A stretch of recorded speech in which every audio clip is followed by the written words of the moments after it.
¿Sabías que un bebé en promedio utiliza 8,000 pañales y estos tardarán entre 200 y 500 años en degradarse? Diseñado y confeccionado ideal para ajustar de 0 a 2 años. Diseños impresos, coloridos y divertidos. Corte ergonómico para un mejor ajuste y libertad de movimiento. Puedes escoger entre nuestros diseños estampados o lisos. Protege a tus hijos de los químicos. Ahorra hasta 40,000 pesos. Visita nuestra tienda online desde la aplicación. Pide tus Lemonís y recíbelos en la comodidad de tu casa. O búscanos en Facebook. Lemonís, pañales ecológicos. Protege a tu bebé y al medio ambiente. Tips para ahora que estás en casa. Pinturas Ocel, así se pinta.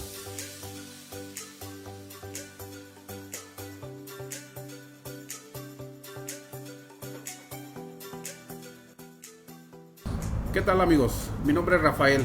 Estamos en Pinturas Ocel de Ricardo B. Anaya y vamos a platicar de los problemas de salitre en los muros de nuestras viviendas. Los problemas de salitre son muy comunes en las viviendas. Lo podemos identificar porque se forman espuma en las superficies de los muros, una espuma blanquizca.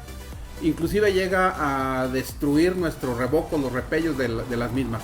El salitre está provocado principalmente de humedad, que son diferentes tipos de humedad: humedades ascendentes, humedades por condensación y una humedad que puede venir propiamente de una tubería rota o algo por el estilo. Este tipo de problemas los tratamos de corregir siempre por ahí con algún remedio casero, no sé, aplicarle algún sellador vinílico no es adecuado. Normalmente se retira el revoco y se vuelve a repellar de la misma manera, pero esta no es la solución adecuada, no es la mejor solución. Lo conveniente es más bien identificar primero de dónde viene la humedad, el origen de la humedad. Si es una humedad por evaporación o por condensación, se pueden utilizar selladores contra alcalinidad para corregir ese tipo de problemas. Ya si es un problema de una tubería, lo conveniente es primero resolver esa fuente de humedad, reparando la tubería para corregirla primero. Si es en una zona donde no podemos nosotros controlar la fuente, lo conveniente es poner un impermeabilizante asfáltico. Necesitamos remover nuestro muro y poner un impermeabilizante asfáltico. Es una solución complicada, pero es lo necesario para evitar que pase esa humedad a nuestra vivienda. Si la humedad es ascendente, que viene del subsuelo, de algún manto acuífero en el subsuelo, ahí podemos recomendar, tenemos en Ocel los productos de Sika. Tenemos un Sika Ceram, que es un producto inyectable sobre nuestro muro. Se van a hacer unos barrenos en el muro a una distancia recomendada por el producto y ahí se inyecta. Esto a la hora de estar inyectado en el muro se va a expander en el ladrillo y va a formar esa barrera de vapor que evita que la humedad siga subiendo a nuestro muro. Lo siguiente es esperar a que la humedad que ya haya estado arriba evapore y entonces ya posteriormente volver a poner el repello y darle acabado a nuestra vivienda. Si nuestro problema es en el área de jardín, que constantemente se está regando, esa humedad tiende a subir por nuestros muros.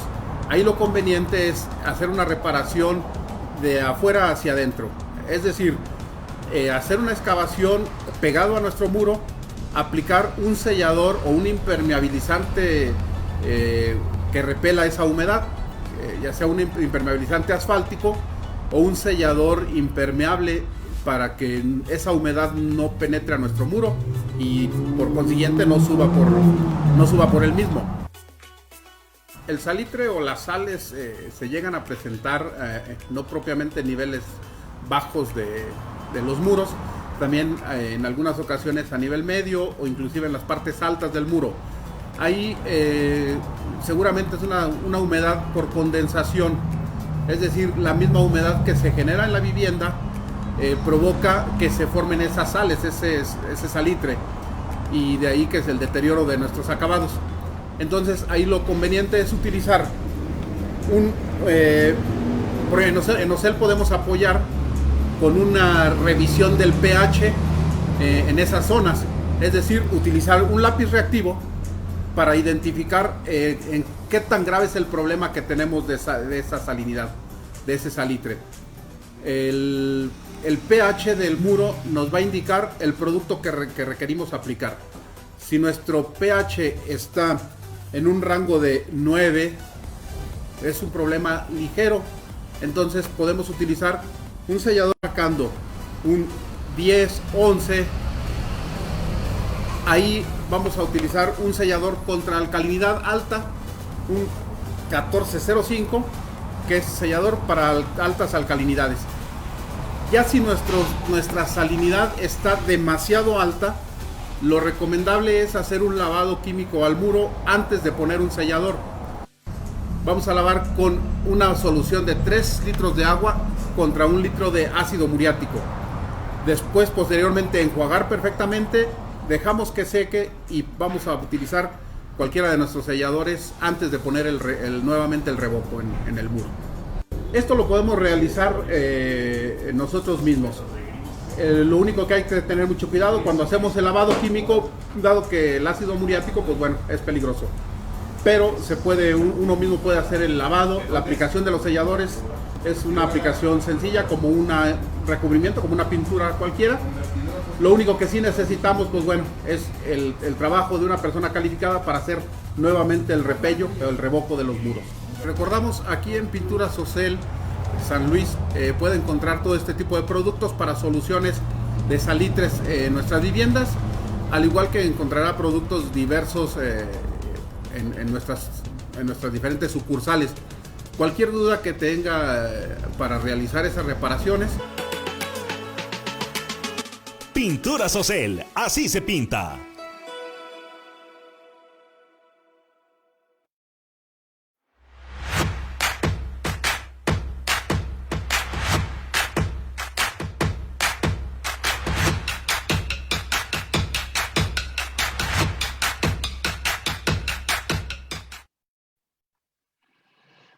Muy buenas noches a todos. Estamos en un programa más de Desmenuzando la Ley. Recuerden que este programa está hecho para ustedes y que semana con semana nos abocamos a los temas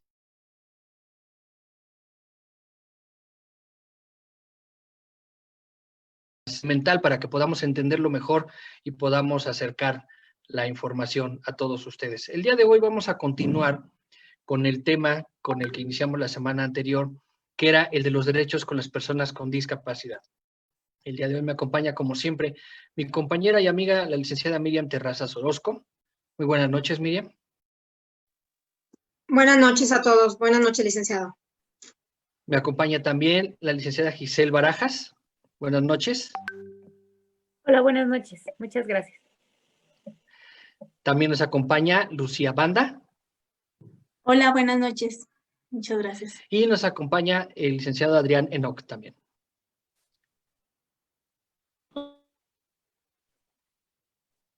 ¿Sí me escucha el licenciado Adrián? Sí.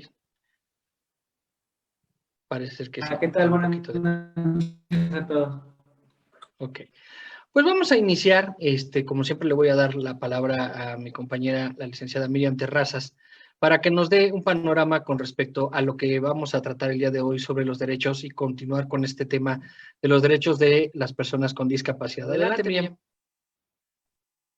Bueno, en el programa anterior hablamos sobre la diferencia que debe saber la sociedad respecto a las personas con discapacidad y el término de capacidad diferente, que no es lo mismo.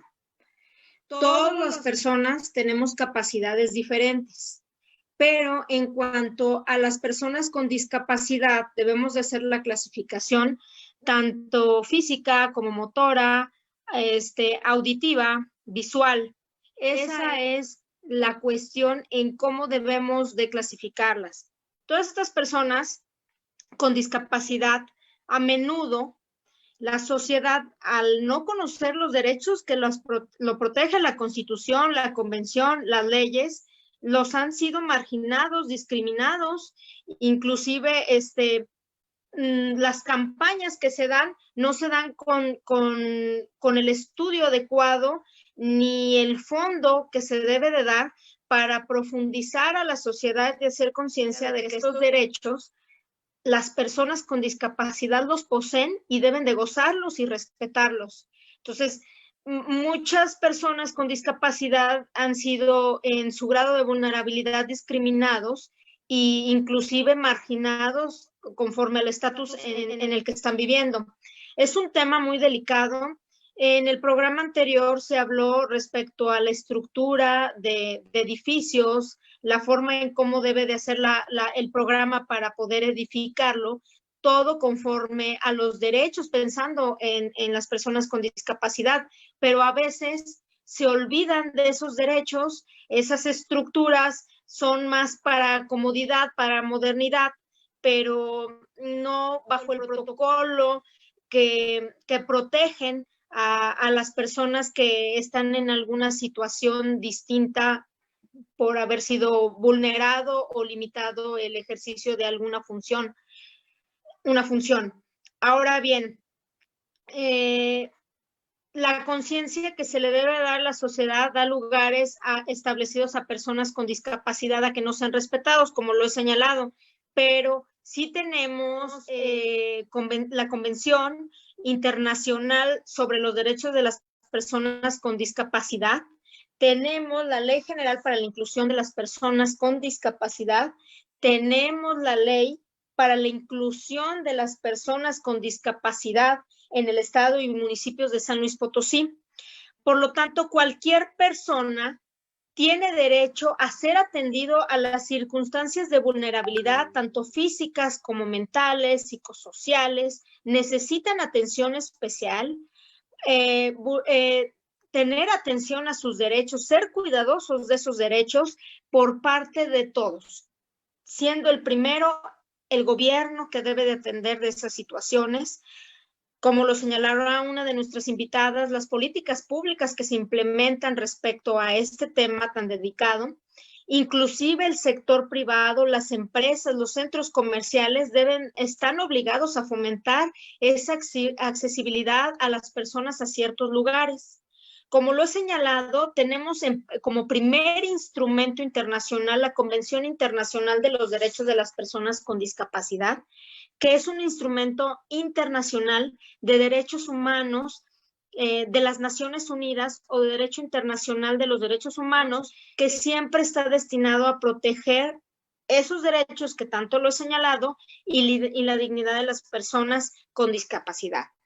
Ahora bien, para entender cuál es el concepto de persona con discapacidad, lo vuelvo a reiterar, en el programa anterior lo había señalado, las personas con discapacidad son aquellas que tienen deficiencias físicas, mentales, intelectuales, sensoriales a largo plazo que al interactuar con diferentes barreras pueden impedir su participación plena y efectiva en la sociedad, pero gozan en igualdad de condiciones, derechos que cualquier persona.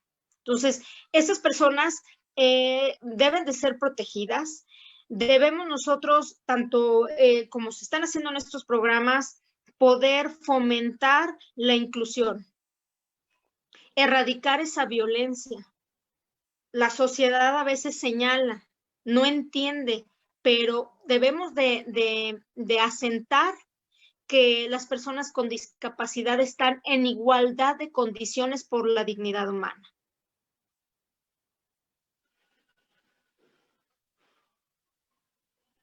Ok, muchas gracias.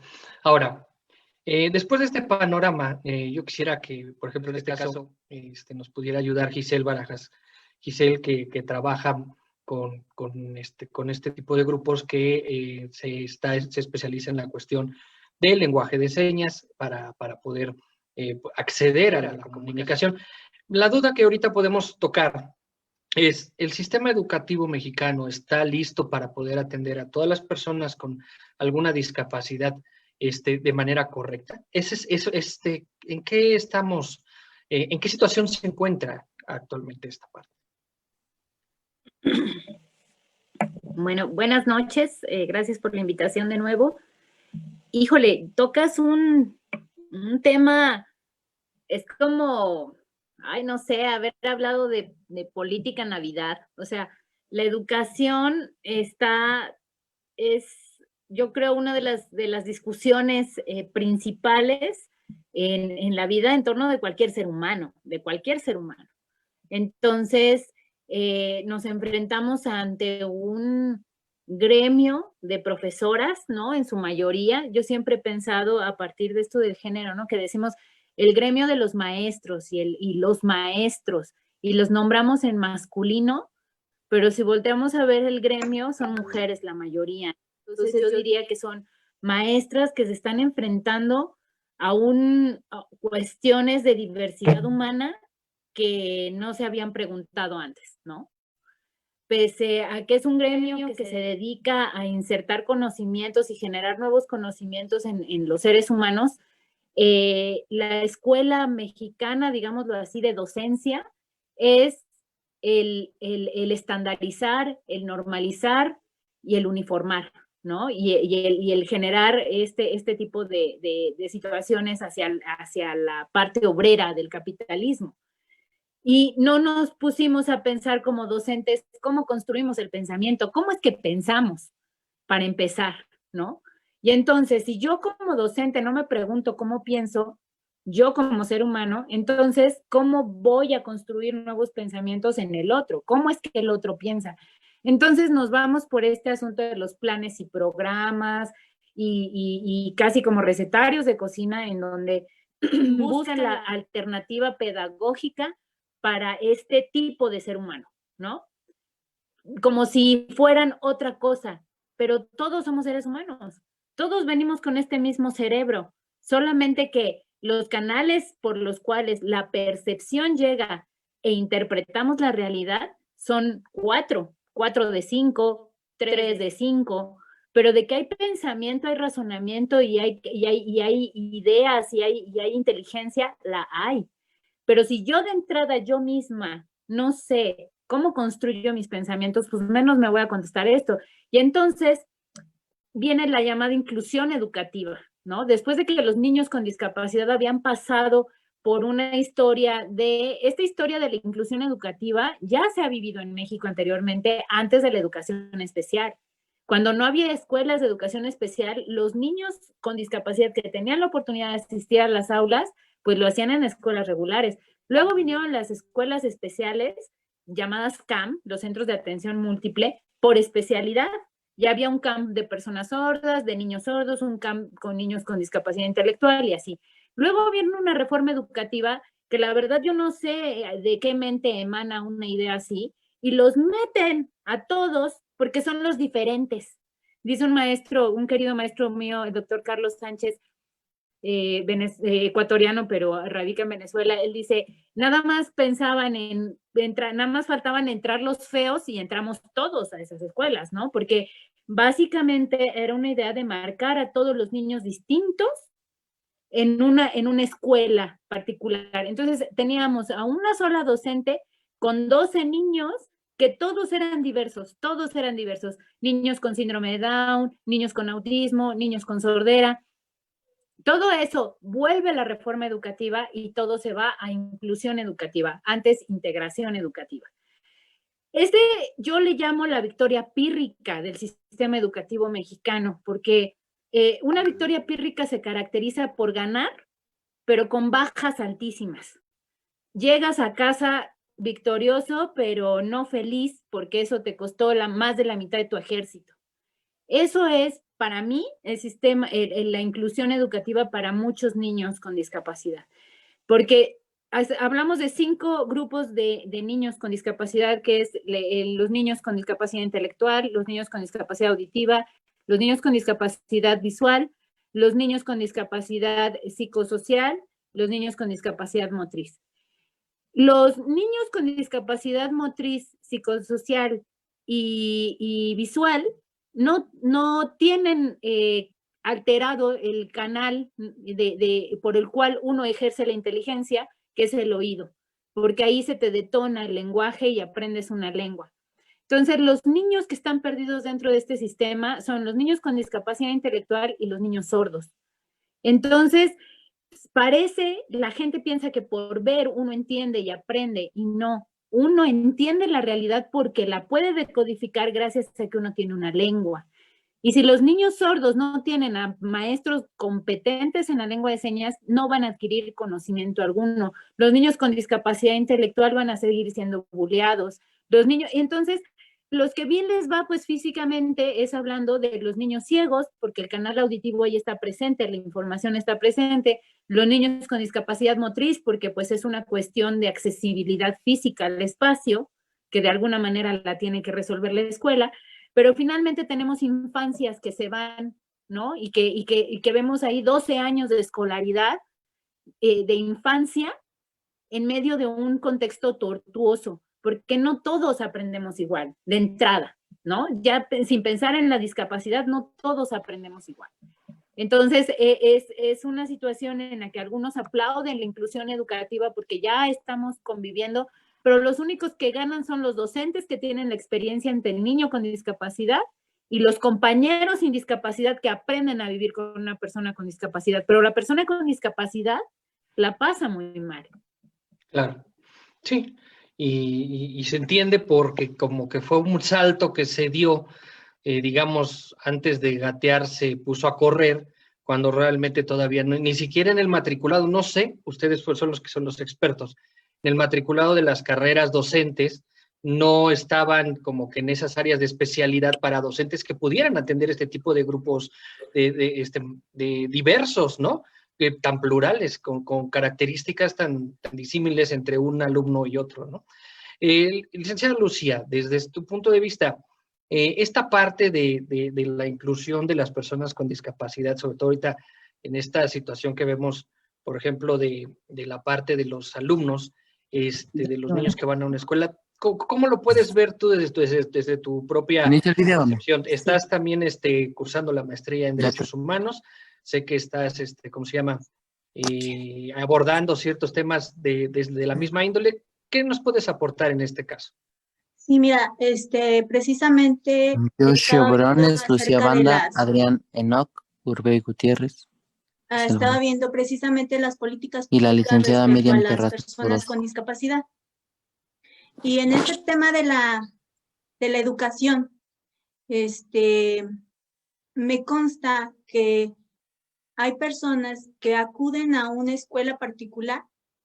Bueno, para empezar, considero que el problema de la educación está más que nada en las políticas públicas. Creo que no hay mecanismos de seguimiento para poder saber si esas estructuras de las secretarías como la Secretaría de Educación Pública está cumpliendo con los objetivos de la convención. Entonces, al no haber un mecanismo o unas estadísticas de saber realmente darle seguimiento a estas escuelas, tanto públicas como privadas, que estén cumpliendo la rectoría de la convención, mientras no sea una obligatoriedad la inclusión, precisamente que las escuelas estén preparadas para recibir alumnos con discapacidad, que tengan, por ejemplo, en las privadas hay que pagar un maestro sombra, se les dice maestro sombra, para que tu hijo pueda tener esa atención adecuada. Pero ¿qué pasa en la educación pública? No hay ese maestro sombra, no están preparados. Creo que el problema radica más que nada en que el Estado debe de aportar los recursos para preparar al personal docente y que puedan impartir clases a niños con discapacidad. Por ejemplo, tengo conocidos que tienen hijos con síndrome de Down, tienen los recursos para poder pagar un colegio particular, acuden a ciertos colegios y le dicen, ¿sabes? Cuando saben que tiene síndrome de Down, le dicen, ¿me puedes traer al niño? Como que con qué objeto es te piden, tráeme al niño para conocerlo, si ellos ya saben que tiene síndrome de Down. La mamá acude con un certificado médico donde dice, el niño es sano, no tiene reflujo, no tiene otros problemas. Sin embargo, ya ahí está el primer obstáculo, la primera barrera que le ponen al niño con discapacidad para poder tener una educación. Y estoy hablando de San Luis Potosí. O sea, sí, hay muchas barreras aún, se habla de inclusión, pero no todas las escuelas tienen esa inclusión. Entonces, le comentaba yo, tienes que estar demandando a cada escuela para que tu hijo tenga acceso a la educación, para poder vencer esas barreras. Entonces, el Estado no está dando cumplimiento con la convención. Y sin embargo, es una de las recomendaciones que el comité ha hecho desde el 2014 al Estado, de que México tiene que implementar políticas públicas para que los niños tengan educación. Según estadísticas, 5 de 100 niños con discapacidad tienen acceso a la educación. No quiero saber, o sea, no tengo idea de lo que pasa, por ejemplo, con los niños indígenas o en zonas rurales que tienen discapacidad. ¿Cómo acceden a esa educación? Yo creo que ni siquiera tienen oportunidad. Entonces, considero que básicamente el problema está en las secretarías, en los recursos que le aplican a estas políticas públicas. No se está cumpliendo, ni siquiera, por ejemplo, marca una de las recomendaciones que se hagan reformas a las normas, a los códigos de los estados, y sin embargo me encuentro que en el código de aquí de San Luis Potosí, en el código de procedimientos, todavía está ese punto discriminatorio en ciertos artículos. Entonces no se está cumpliendo en realidad el cumplir es casi nulo con esta convención. El compromiso del Estado casi es nulo con la convención. No hay esa igualdad del acceso a la justicia. Por ejemplo, en los testigos, en el artículo 362 bis, fracción 13, habla de que ya en automático se va a tachar al testigo por ser sordomudo y le ponen como condición que sepa leer y escribir para que él mismo haga su declaración. Cuando en el mismo código, en el artículo 366, dice que el testigo que no hable castellano puede hacerlo por medio de un intérprete. ¿Por qué no es así de específico en una persona sordomuda cuando hay personas que pueden a través de las señas transmitir lo que el sordomudo quiere es de lo que él pudo haber tratado con su vista? Entonces, sí, hay mucho por hacer, no se está cumpliendo ni siquiera en el acceso a la justicia. La Corte se ha pronunciado respecto a eso, de que se hagan las reformas en los códigos. De aquí de San Luis, la verdad no encontré una revisión de amparo, no la encontré, pero sí de otros estados. Y me puse a buscar en el código de aquí y efectivamente tienen los mismos parámetros. Entonces, en cuanto a la educación, pues la mayoría de las escuelas no tienen los espacios, no tienen, se deben de imprimir, por ejemplo, los libros de educación pública en braille, y no se hace. O sea, mi hijo está en la primaria y él no, o sea, no tiene, son los mismos libros para todos. O sea, no hay ese cumplimiento. Muchas gracias. Sí, esa es una realidad de los pendientes que se quedan ahí entre lo que dice la letra de la ley y lo que es realmente la actuación de las autoridades. Licenciado Adrián, ¿qué nos podrías comentar al respecto? Gracias, buenas noches. Bueno, yo creo que el principal problema que tiene que ver con esta posible aplicación o no, o seguimiento por parte de las autoridades de los diferentes instrumentos jurídicos que existen, internacionales, nacionales, es el mismo origen de dónde parten estas normas, estas reglas.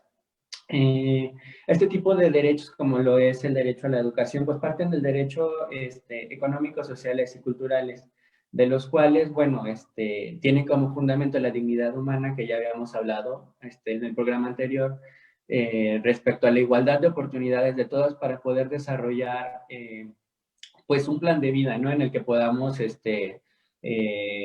pues, llenarnos como seres humanos en todos los aspectos que tengamos. Entonces, bueno, una vez que se bajan este tipo de normativas internacionales, hay dos formas de manifestarlas en la ley, ¿no? Como reglas y como principios. Como reglas nos marcan la obligatoriedad para poder ejecutarlas como autoridad, sí o sí. Sin embargo, los principios nada más se vuelven mandatos optimizantes, como lo puede ser el de la educación, el de la vivienda, el de la salud, que si bien están presentes dentro de la ley, pues no hay una forma real para poder solicitar pues, que se ejecute o que se optimice ese derecho como tal. Entonces, ese se vuelve un problema para todos nosotros, como lo han manifestado mis compañeras, porque, bueno, si bien en la ley está el derecho a la educación, por poner un ejemplo, pues el derecho a la educación, la autoridad puede decir, o sea, está presente para todas las personas. Que no sea de calidad, pues ese es un problema porque yo no tengo los recursos. Ese es un problema porque no tengo las condiciones. Ese es un problema. Sin embargo, de manera entrecomillada justificación es que pues está presente de una u otra manera. Entonces, ese es el problema que nosotros podríamos tener para poder exigir a las autoridades que este tipo de derechos se cumplan, que no hay una forma real o un parámetro que nos esté diciendo cómo es que lo debe de cumplir la misma autoridad, sino que simplemente es un principio rector que pues no tiene ningún efecto más allá de que guiarnos en lo que a todos tenemos acceso, pero que no, pues no nos da como esa limpieza de cómo pulirlo. Y entonces, aunque se creen diferentes institutos, aunque se creen diferentes formas, pues esos mismos órganos que van naciendo, pues casi nacen pues inservibles porque tampoco tienen ninguna herramienta pues justamente para poder hacer esta exigencia más que ser elementos observadores que pues vuelven a hacer lo mismo que la sociedad civil está haciendo ya de por sí, que es una crítica, una recomendación, pues nada más un espectador, sin que eso tenga una repercusión real para las personas con discapacidad a accesar a cualquiera de estos elementos y de estos derechos. Entonces, por más que nosotros exijamos que sean más fuertes estas instituciones o que sean más rigurosas para la exigencia, el problema es ese, que la misma ley los cuartea porque pues no hay un elemento que les dé esa fuerza para poder exigirlo. Entonces creo que desde el nacimiento como tal de estas protecciones está el problema, porque los mismos legisladores no lo están entendiendo como un derecho al que la persona puede o accesar desde un mínimo, sino que simplemente lo dejan abierto a cualquier interpretación para que cualquier autoridad pues, lo manifieste a sus posibilidades. Esa sería claro. la participación. Sí, claro, a final de cuentas tienes razón. Se queda en el papel, cumplo con el papel, pero ya de ahí en adelante, cómo lo aterrizo para hacerlo realidad, pues ya va a depender de muchas consideraciones, sobre todo en la parte, pues sí, presupuestal, sobre todo, que muchas veces se quejan de eso. César Cristal, desde tu propia experiencia, tú acabas de incorporar y te agradecemos mucho que te integres aquí al panel. Como siempre, es un placer tenerte. Desde tu punto de vista, estábamos abordando el tema de los derechos educativos, de cómo el Estado tiene que garantizar la educación para todos y cómo está contemplando esta parte para las personas con discapacidad. Te escuchamos. Bueno, yo quisiera dejar claro que hablando de manera inclusiva, utilizando una terminología inclusiva, hay que destacar que las personas sordas no son personas sordomudas, solo son personas sordas, que las personas con discapacidad visual no son cieguitos, son personas ciegas y no invidentes.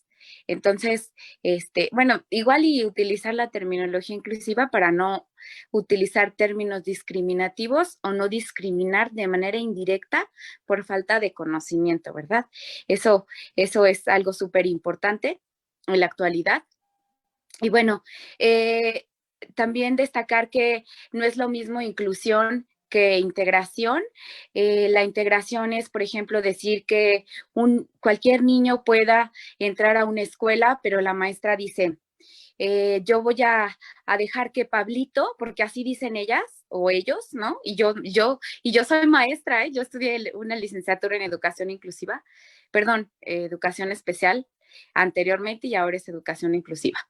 Este, y, y luego dicen las maestras, ¿no? Yo voy a dejar que Pablito entre a mi salón porque yo soy integradora y entonces, pero pues Pablito como no va a aprender, pues él se va a sentar en la mesa aquí al ladito de mí, porque los papás de los otros niños no quieren que se junte con él y pues como él no va a aprender, pues lo voy a poner a dibujar, y no lo voy a incluir con los demás porque pues a lo mejor lo pueden pegar y yo se puede caer, entonces ¿para qué, verdad?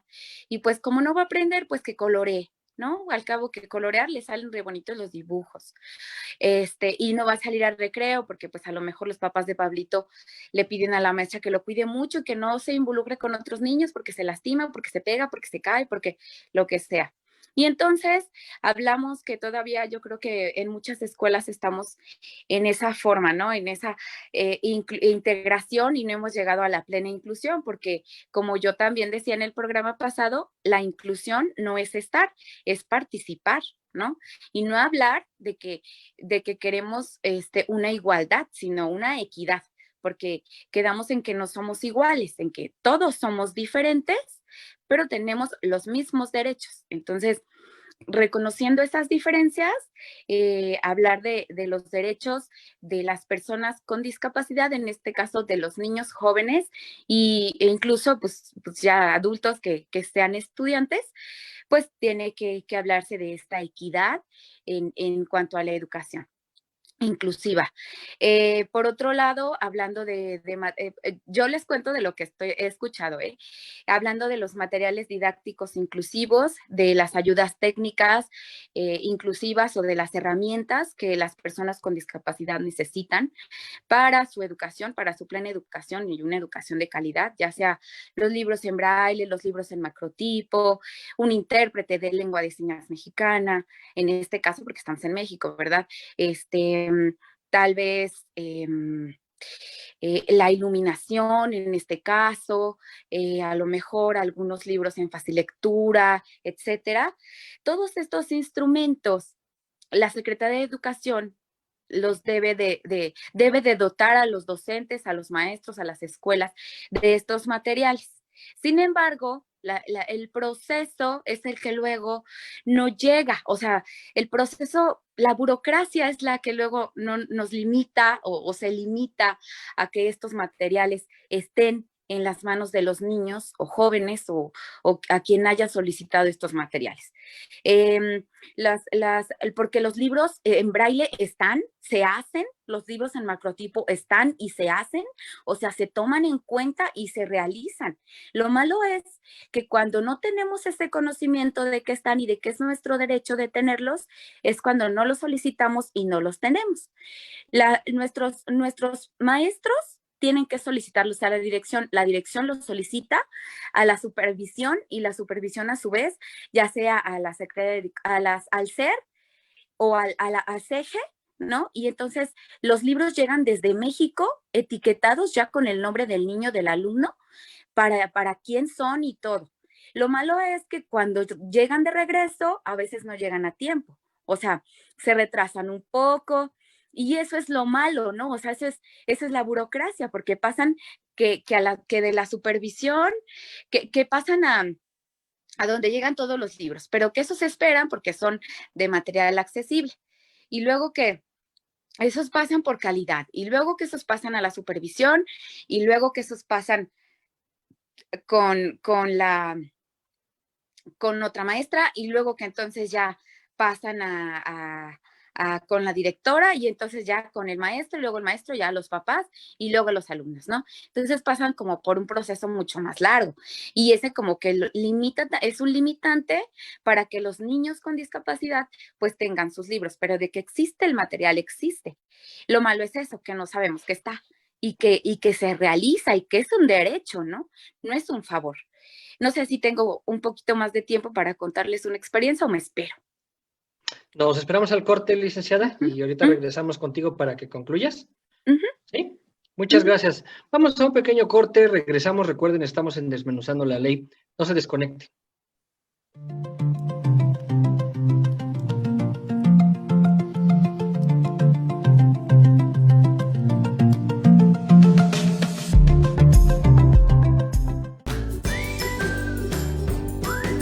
¿Sabías que un bebé en promedio utiliza 8,000 pañales y estos tardarán entre 200 y 500 años en degradarse? Diseñado y confeccionado ideal para ajustar de 0 a 2 años. Diseños impresos, coloridos y divertidos. Corte ergonómico para un mejor ajuste y libertad de movimiento. Puedes escoger entre nuestros diseños estampados o lisos. Protege a tus hijos de los químicos. Ahorra hasta 40,000 pesos. Visita nuestra tienda online desde la aplicación. Pide tus Lemonís y recíbelos en la comodidad de tu casa. O búscanos en Facebook. Lemonís, pañales ecológicos. Protege a tu bebé y al medio ambiente. Es tiempo de quedarte en casa, de observar con detalle el interior y poner atención en aquello que realmente importa. Es momento de cambiar, de construir, replantear y reinventar, de mejorar nuestro mundo, nuestro espacio, de darnos cuenta que si lo hacemos juntos, podemos lograr más. Porque vivimos en el mismo lugar y formamos parte del mismo mundo. Logremos cosas increíbles. Pinturas Ocel lleva a tu casa todo lo que necesitas para tu proyecto. Ahora que estás en casa, Ocel está contigo. Dar fe de los hechos y actos del estado civil de las personas es la actividad oficial que represento, tratando de llevar un mensaje amoroso y de unión a cada pareja en su boda civil, con un toque de realidad y a la vez también de dinamismo, ya que la familia es la base de esta y todas las sociedades. Con 17 años en la carrera registral, cada pareja me ha dejado una enseñanza, lo cual disfruto enormemente. Oscar, elige si aceptas como esposa legítima a Angelina. Sí, quiero.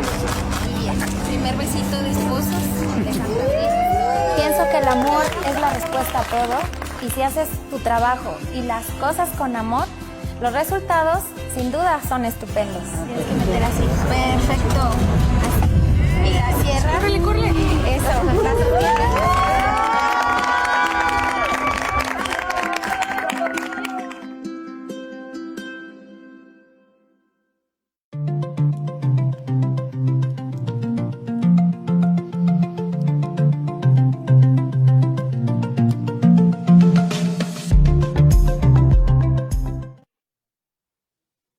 Muy bien, estamos de regreso. Recuerden que estamos en Desmenuzando la Ley.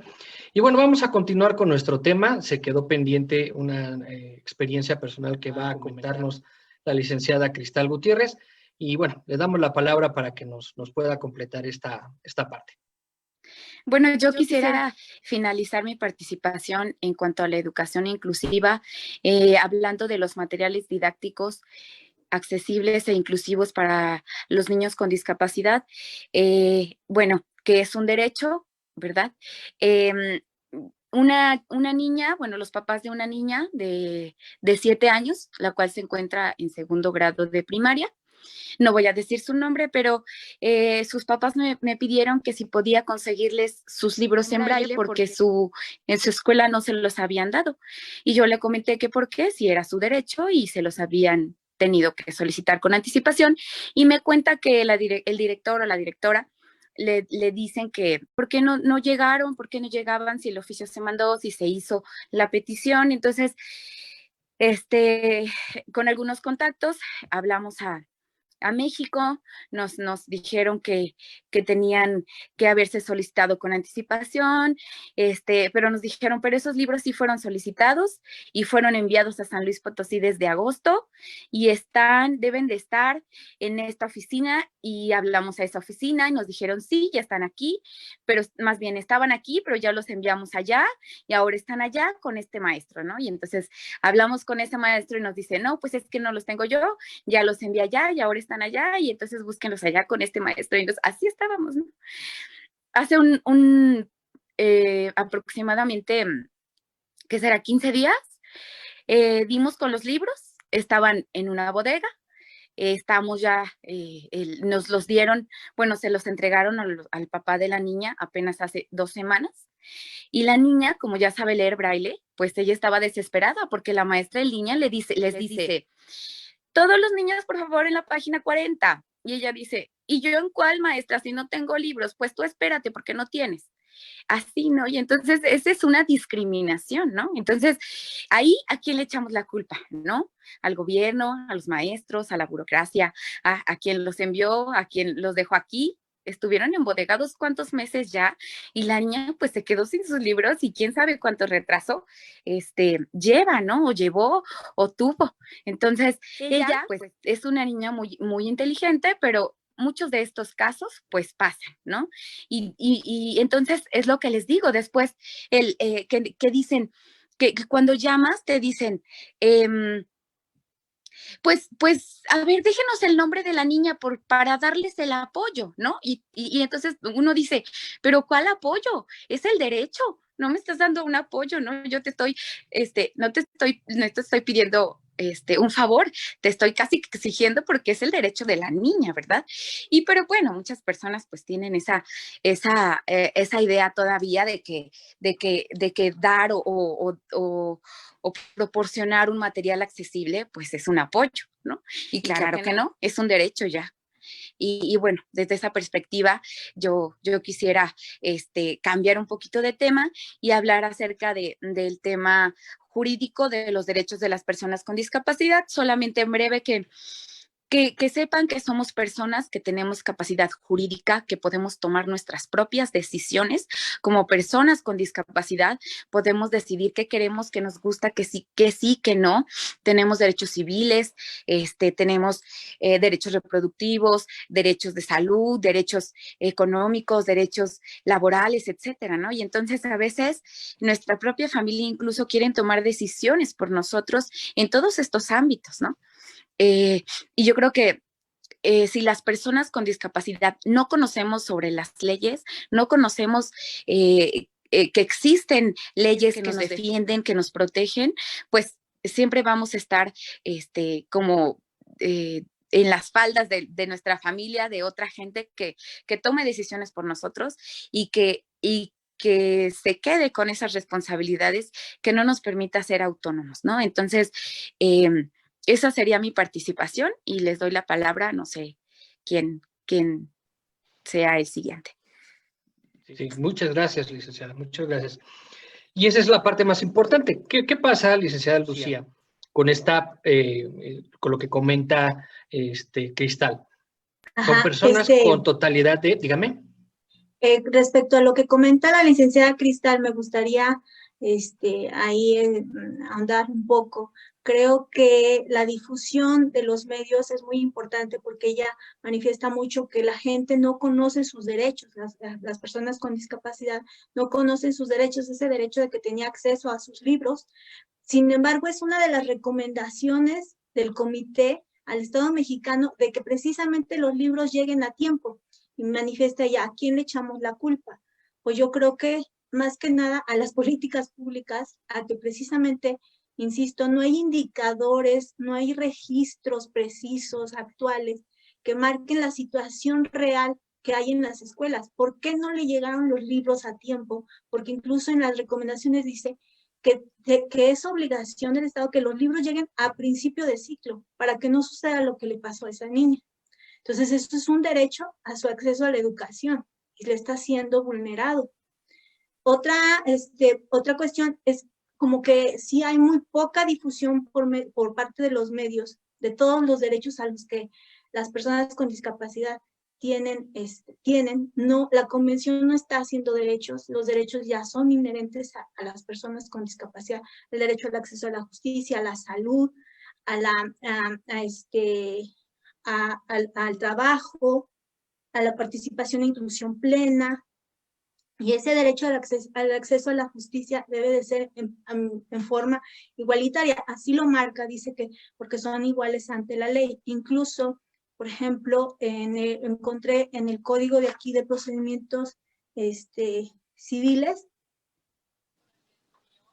en el artículo 268 bis, que habla que en los juicios de orden civil, familiar y mercantil se hará una vez que presentada la demanda y una vez contestada, el juez va a convocar a una audiencia a fin de que comparezcan personalmente las partes y conozcan la posibilidad de someterse al conflicto o a los mecanismos alternos de mediación y conciliación. Y habla de los niños, que en caso de que el niño pues tenga una edad adecuada para él tener una libre opinión en el asunto, pues les sea escuchado. Pero de las personas con discapacidad no dice nada.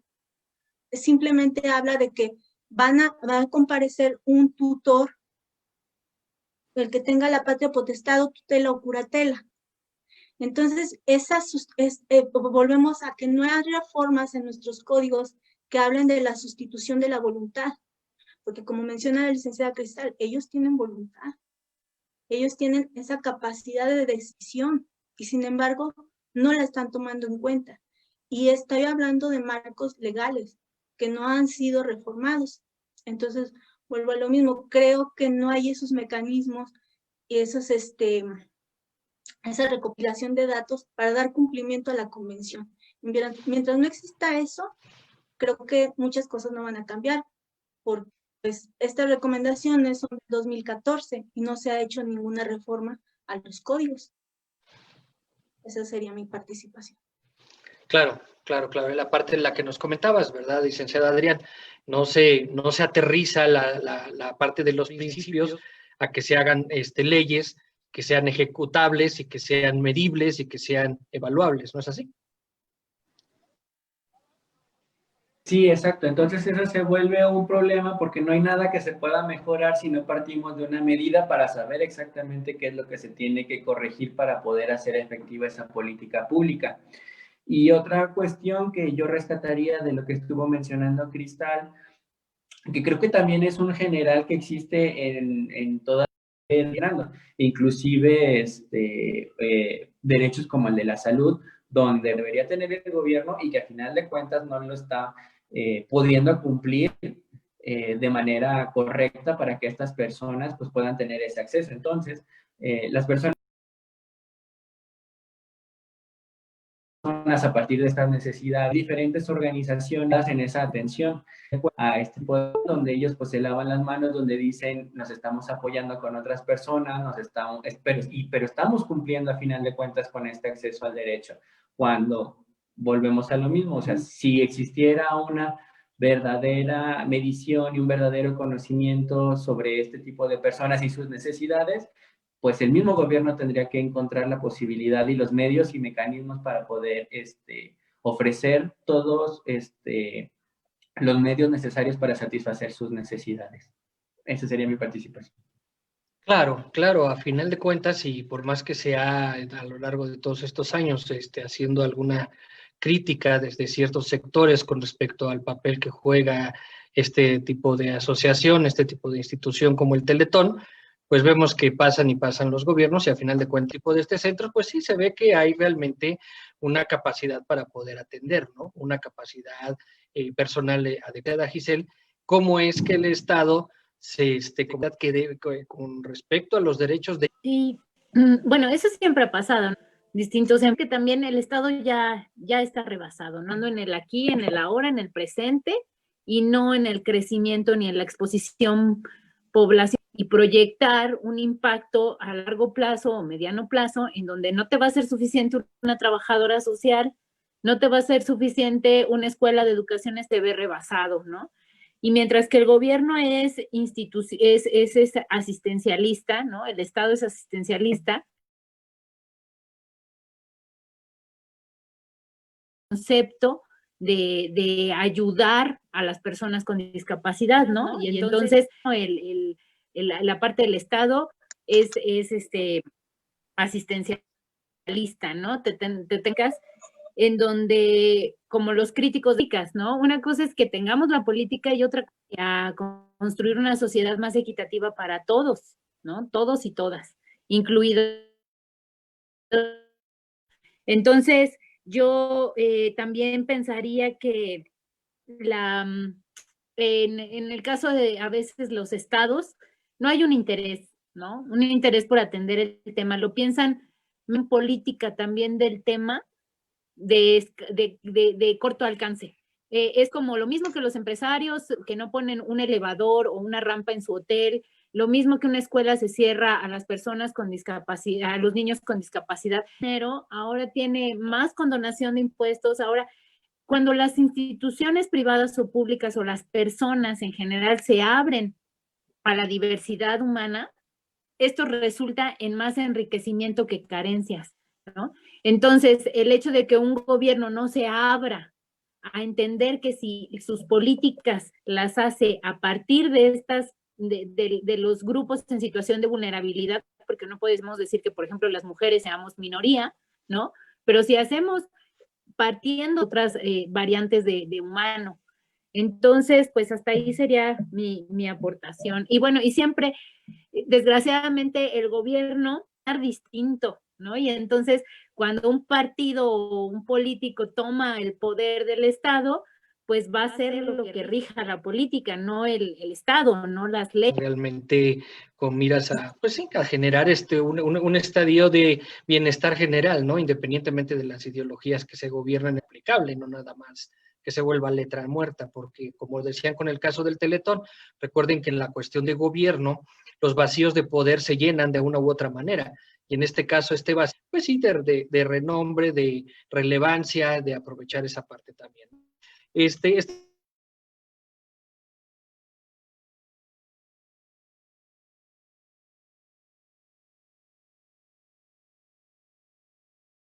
Como lo dice la licenciada Cristal, la autonomía, la oportunidad de igualdades, sobre todo en cuestión de derechos humanos, el libre desarrollo de la personalidad, ponderar siempre en beneficio, y si eso sí quiero hacer la aclaración, pueden tener el uso de la voz, la autonomía, el acceso, pero en las personas con discapacidad que no pueden valerse, que tienen alguna deficiencia, un pariente, un familiar respecto a su patrimonio de la deficiencia de la queja, que quiere decir que la justicia persona con discapacidad, o sea, la oportunidad de igualdades, la licenciada, tanto ayudan a poder erradicar esa discriminación. La vez pasada en el programa anterior señalamos el Consejo Nacional para el Desarrollo e Inclusión de las Personas con Discapacidad, que son la CONADIS, y bueno, tenemos la CENADIS, eso no quiero dejar de que se termine el programa, que es este Servicio Nacional de la Discapacidad, que lo que se hace es promover ese derecho de igualdad. Con esto termino. A lo que me refiero es promover a la sociedad la inclusión, el respeto y cualquier forma de discriminación. Totalmente estas personas, sea como sea, son discriminadas. Empezamos desde el gobierno, con los servidores públicos, puede ser la manera en cómo nos proporcionan el servicio o cómo lo obstaculizan, ya lo dijeron, en la forma de los útiles, en la forma del acceso a la salud. Estas personas a veces necesitan tener el servicio activo, continuo, permanente, el acceso a que no seas discriminado en una fuente laboral, el acceso a tu patrimonio económico, el acceso a que seas respetado por medio de tu núcleo familiar y sobre todo que el servicio de el acceso a la justicia está impedida porque esa forma de vincular un servicio a otro para poder llegar a que esta persona tenga el derecho absoluto a ser protegido, no lo es. Entonces, esas campañas de promover esa cultura, la rapidez al acceso a la justicia, se debe de dar. Entonces, la autonomía, suplencia de la eficiencia de la queja y derechos sustantivos totalmente comprometidos. Muchísimas gracias y qué bueno que terminas con estos términos para que podamos entender que todo recae en un pilar que es el derecho a la salud, el derecho a la educación, al trabajo, y que todos los vulnerables o no, sean minorías o no, tenemos los mismos derechos, y yo creo que tenemos todavía mucho que transitar para que podamos vivir en una sociedad plena en donde cualquier persona puede ejercer su libertad a partir de sus propias capacidades ilimitantes sin que medien ningún obstáculo ni por parte de otros sectores ni por parte del propio Estado, ¿no? Yo creo que por ahí tenemos que caminar. Le agradezco mucho a todos su participación, su colaboración, mi reconocimiento como siempre a la licenciada Cristal por seguir adelante, por ser un ejemplo para muchas personas con su actividad, con su labor. También a Giselle por el acercamiento que tiene siempre con estos grupos, y bueno, pues a ustedes que se siguen formando y siguen dando ese apoyo a la gente para que pueda entender que todos tenemos los mismos derechos y que a veces cuesta mucho trabajo, pero bueno, ese es el objeto luego de este programa, el ayudarles a entender que no es imposible ni es algo que esté fuera de la realidad, que es algo que tendríamos que vivir como país. Les agradezco a todos su participación. Este fue un programa más de Desmenuzando la Ley. Les recuerdo, el siguiente programa es el programa de cierre de año. Los invitamos para que estén al pendiente. Vamos a tener un programa especial con algunos invitados y ya de ahí para poder iniciar nuestro nuevo ciclo en el 2021. Muchas gracias a todos los panelistas. Muchas gracias, Miriam. Gracias. Hasta luego a todos. Adiós. Hasta luego. Eso es todo, amigos. Muchas gracias. Esto es Chispa TV y nos vemos la siguiente semana.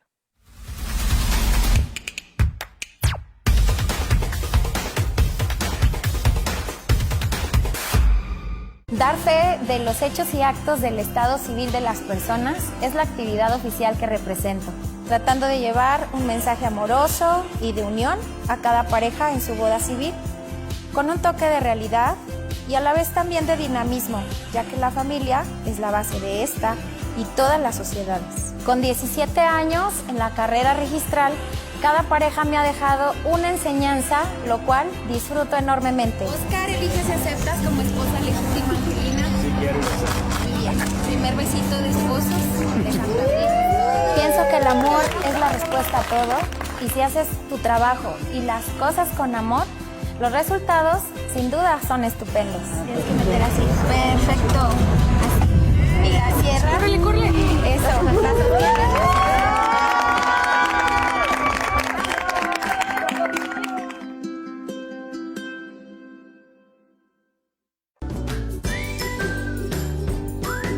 ¿Sabías que un bebé en promedio utiliza 8,000 pañales y estos tardarán entre 200 y 500 años en degradarse? Diseñado y confeccionado ideal para ajustar de 0 a 2 años. Diseños impresos, coloridos y divertidos. Corte ergonómico para un mejor ajuste y libertad de movimiento. Puedes escoger entre nuestros diseños estampados o lisos. Protege a tus hijos de los químicos. Ahorra hasta 40,000 pesos. Visita nuestra tienda online desde la aplicación. Pide tus Lemonís y recíbelos en la comodidad de tu casa. O búscanos en Facebook. Lemonís, pañales ecológicos. Protege a tu bebé. Y reinventar. De mejorar nuestro mundo, nuestro espacio. De darnos cuenta que si lo hacemos juntos, podemos lograr más. Porque vivimos en el mismo lugar y formamos parte del mismo mundo. Logremos cosas increíbles. Pinturas Ocel lleva a tu casa todo lo que necesitas para tu proyecto. Ahora que estás en casa, OCEL está contigo.